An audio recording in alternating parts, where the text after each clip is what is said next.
Alright, guys, welcome back to Bartimus Reads. We are picking up where we left off last week in Foreplay. The eccentric, some would say insane psychologist, William Reich's researches into the untapped mysteries of the orgasm on a human consciousness partially accord with the ancient teachings of the left-hand path. In his The Mass Psychology of Fascism, Reich recognizes the threat that total erotic freedom would pose to any societal control mechanism. In Unconscious, keeping with the left-hand path veneration of Shakti, the divine sexual power of woman, he wrote, "Sexually awakened women, affirmed and recognized as such, would mean the complete collapse of the authoritarian ideology." George Orwell, in his dystopic novel, 1984, which remains an acute diagnosis for the modern cult of control, also understood that the limitation of sexual power was one of the most insidious weapons of autocracy. Orwell has Julia, the heroine of 1984, realize the secret of Eros. Unlike Winston, she had grasped the inner meaning of the party's sexual puritanism. It was not merely that sex instinct created a world of its own, which was outside the party's control, and which therefore had to be destroyed if possible. What was more important was that sexual privation induced hysteria, which was desirable because it could be transformed into war fever and leader worship. The adept of the left-hand path, radically individuated and separated from the delusions of the crowd through systematic transgression of taboo and transcendent sexuality's world of its own, is likely to be swept up in the unthinking passions of the masses. In the first historical manifestation of the sinister current, we will investigate the Vama Marga of India. This element of social defiance becomes evident. The Indian left-hand path initiates refusal to follow his or her society's religious restrictions against sex between castes. The drinking of wine, the consumption of certain impure foods is the foundation upon which he or she eventually transgresses the human state and becomes divine. In the more extreme left-hand path sects, such as the Agori, the transcendence of deeply seated internal taboos goes much further. Although this critical factor of societal subversion has been either ignored or whitewashed by more temperate interpreters of the left-hand path than ourselves, you will find that this refusal to play by the rules dictated by others is one of the universally definitive factors in separating the left-hand path from milder, less antagonistic forms of sex magic. It would be easy to misinterpret this defiance of social and religious custom as purely a political statement. However, once freed from one set of psychic blinkers, the left-hand path magician does not simply trade them in for a new set.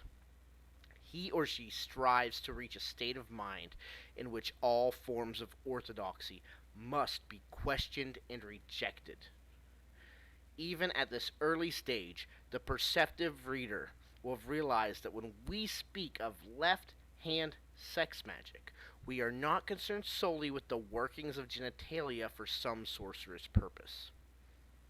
Yes, its central tool of illumination is awakened sexuality, but the left-hand path tradition actually provides an approach to every aspect of existence, a philosophy of love of Sophia that set into action can transform the entirety of the human psychobiological structure, not just his or her penis or vagina.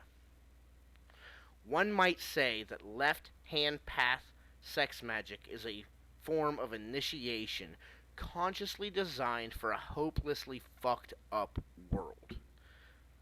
The left-hand path philosophy posits that it is meant the left-hand path philosophy posits that it is the method best suited for the apocalyptic and out of kilter times which mankind currently exists.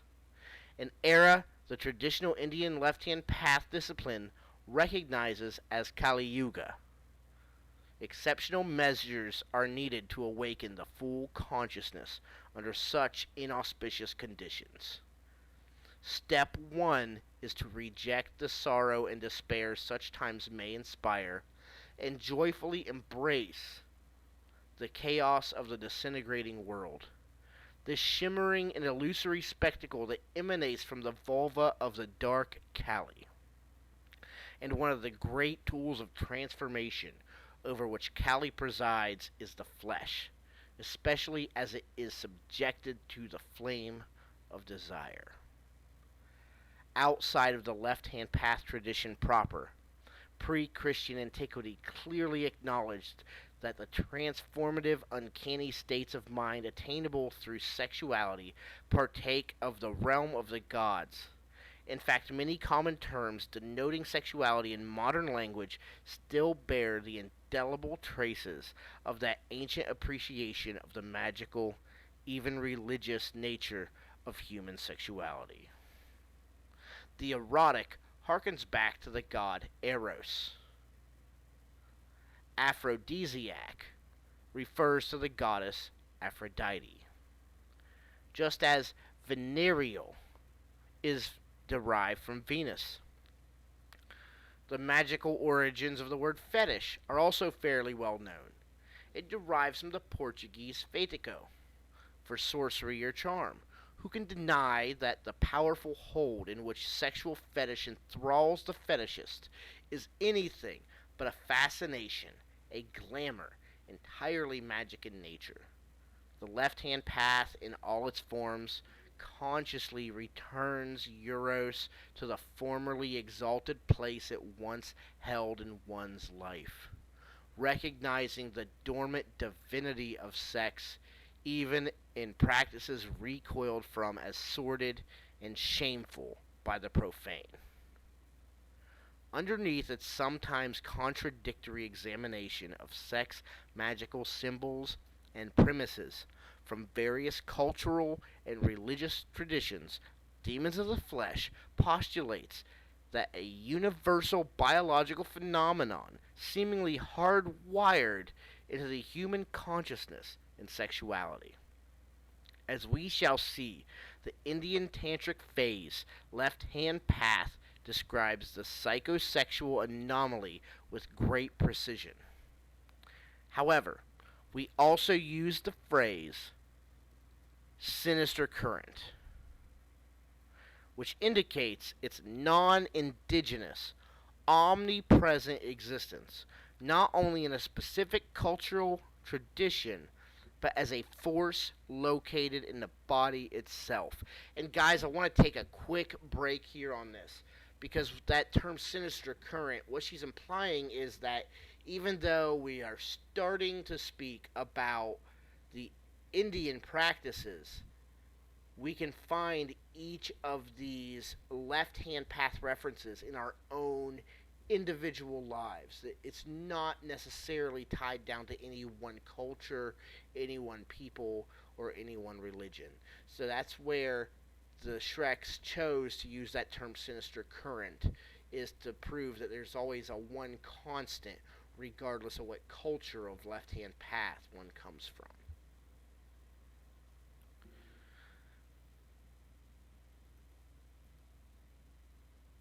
The sinister current, which indicates its non-indigenous, omnipresent existence, not only in a specific cultural tradition, but as a force located in the body itself.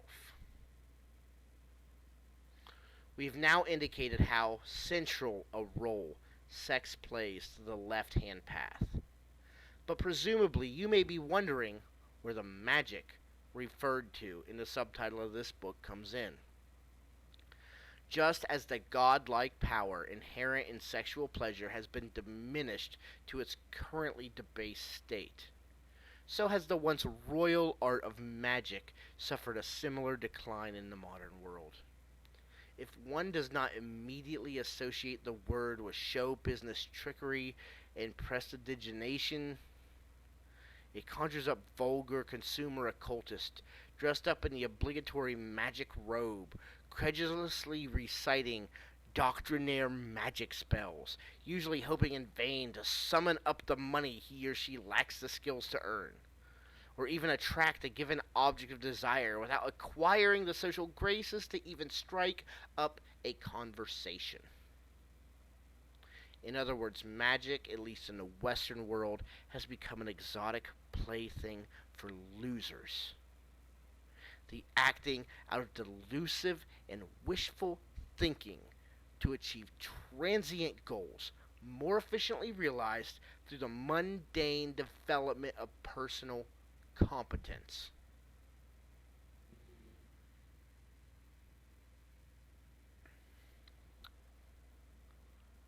Magic, from the left hand path perspective outlined here, is far removed from the crude commodity it has become in the modern occult millennia. We are focused here on the great work, the sex alchemical transformation of human to demi divinity, not the development of a few parlor trick. The Indian left hand path, the greatest magicians are the Divya or the Bhatsivatya, who need not resort to anything resembling a ritual to create radical transformation of Maya, the substance of which mind and matter are both composed. Magical powers, as understood in the West, are sometimes a consequence of erotic initiation, but they are secondary to the radical remanifestation of self to higher modes of being, which is the raison d'etre of the left-hand path. In the ancient Hellenic and Gnostic traditions, we will also consider the expressions of the sinister current. A Divya is known as a Magus, a being whose magical power is based on the internal cultivation of the self to demonic levels of consciousness. As this state of being is the goal of all sinister current sex magicians, we do not provide the reader with a presto changeo, spells, curses, or scripted rituals. We also don't furnish you with the names of demons guaranteed to fulfill your every command, nor surefire charms that will snare the targets of your lust. If you're gullible enough to be searching for such instant panaceas, our emphasis on the importance of self-directed magical work as an internal process of self-deification will probably be extremely frustrating. This book will make clear the perennial left-hand path methods that activate the eternal course of development taken by the Divya or the Magus of the left-hand path, but it deliberately refrains from leading the reader mechanically through a checklist of external gimmickry. You will not find anything like Step 1, open vagina. Step 2, insert penis. Step 3, say the magic word with convention. That sort of thing is useless, not to say an insult to the intelligence of the budding magician. Dogmatic instructions to our experience cannot make for great magicians. They only prove that the reader can obediently follow commands. Such shortcuts and simplifications provide none of the necessary friction for the student of the left-hand path, without which none of the abrasive effort required to initiate oneself can be sparked. Demons of the flesh, which we are immodest enough to classify as a tantra for the 21st century, is constructed to provide this friction, rather than to distill the left-hand path into an easy-to-swallow mother's milk for the suckling. For this reason, although practical methods of procedure are suggested, this is not so much a how-to book. Its focus is on why to.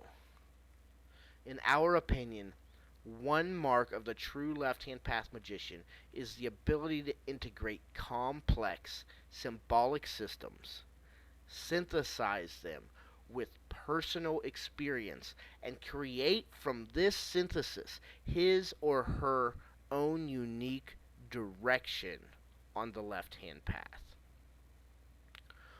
One commonly held but erroneous belief about sex magic, left-hand path or otherwise, is that its practice consists of nothing more than making a strong wish focused upon during orgasm.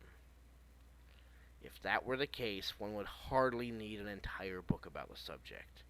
The last sentence would suffice for one's complete sex magical education.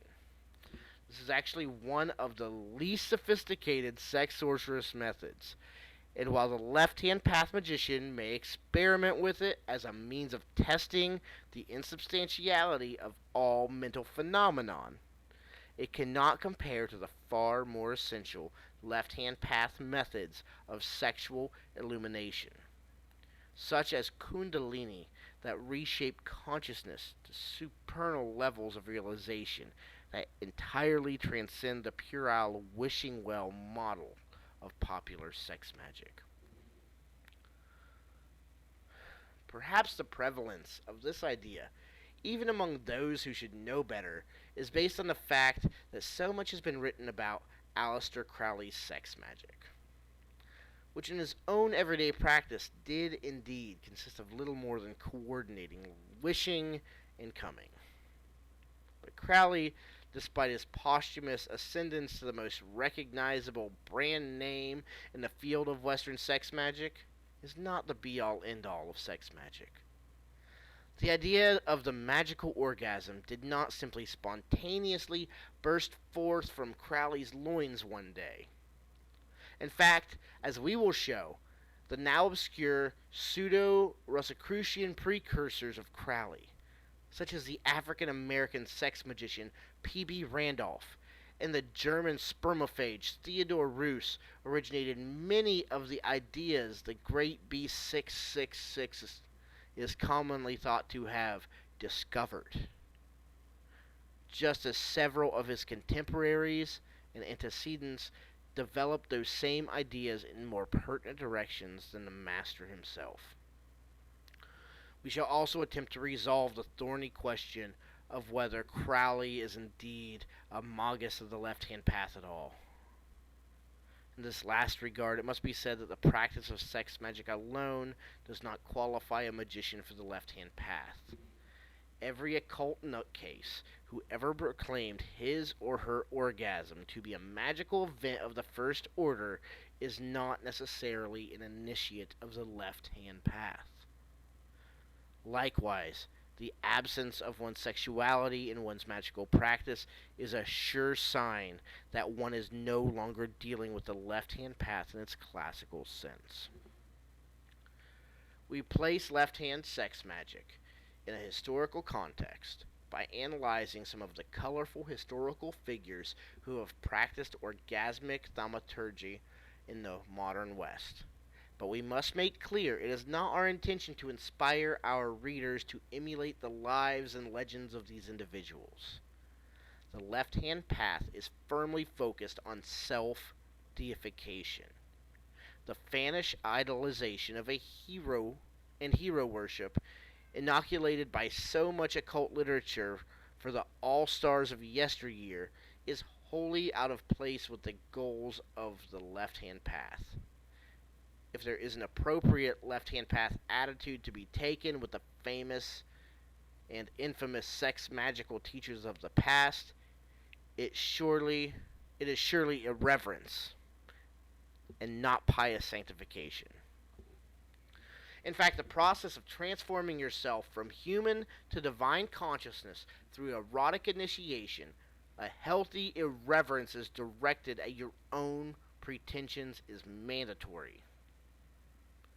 The world is filled with people who have devoured 1,000 magical books and never performed a single genuine act of magic.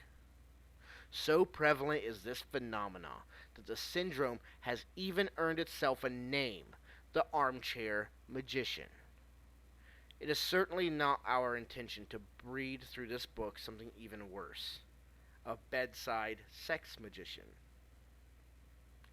Assuming you are reading this as an introductory overview of left hand path sex magic, and not simply as a perverse amusement of the principles outlined herein, should be enacted in your own flesh through action in the real world as opposed to cerebral abstraction.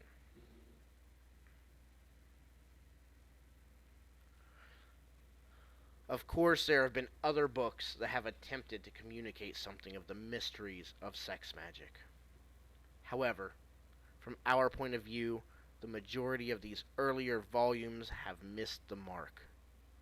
We would like to think that our aim will be more precise. For the most part, previously available sex magic texts have softened the piercing power available to the erotic magician to an ooey gooey froth of insipid romanticism. Most recent offerings have been geared towards the weak, sniveling sensibilities of the so-called New Age movement. Such faint-hearted guides have proffered an utterly defanged and domesticated sexual magic to their readers. This volume will sit uneasily on a shelf with those gentler, less direct works. If your understanding of sex magic has been gleaned only from that unsound body of work, we hope that this book serves as a purging antidote to those previous misconceptions. Not the least of the misconceptions that we have targeted is the entirely incoherent and historically invalid understanding of the exact nature of the left-hand path that has prevailed for the past century in the Western world. One of the challenges in writing this book was to properly define a subject which so many already think they understand, but in fact do not. At least not by any objective standard we can identify in attempting to set the record straight on what the left-hand path is. We are only beginning the greater task of establishing a congruous working model of the sinister current in the West, built as it must be upon the ruins of the confusion of the past. That working model may well take another 50 to 100 years to truly take hold.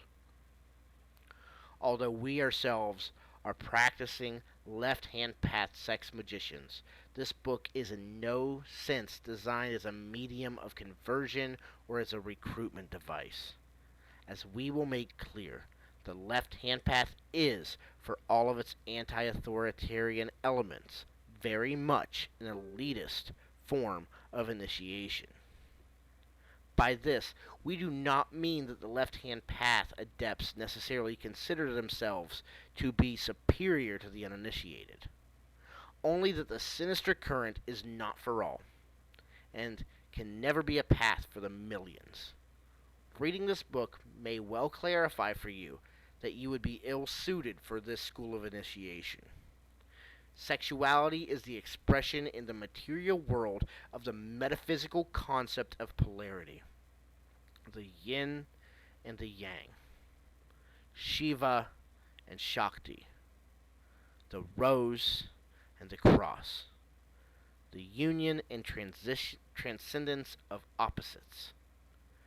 Demons of the Flesh is the very thing it describes, in that it can be understood as sex magic working in its own right, as a brainchild created by the polarized erotic energies of male and female sexuality generated by its authors. This book illustrates how the combined sexual force of two magicians can create a demonic third entity. By shaping the collaborative words and perspectives of two magicians into a cohesive whole, We have aimed to bring into being a magical elemental that takes on a certain life of its own, independent of its creators. Whether two magicians work together, I'm sorry, whenever two magicians work together, the creation of such an elemental force is the result. William S. Burroughs and Brian Gisson refer to this phenomena as the third mind. Just as left hand path erotic magic creates a numinous space in which the very different energies of male and female can communicate and see beyond the limits of gender, so does the twofold voice of this book speak from a viewpoint that transcends male and female. Guys, this concludes Foreplay. Um, I'm such a fan. I can't really express that enough. Next week we will get into book 1, The Sinister Current of the East, Vanamarga, The Foundations of the Left-Hand Path, The Fucking Buddha. Um, please stick around. It's already an amazing start. It's only going to get better. So I appreciate you. Read something, learn something, and I'll see you next week.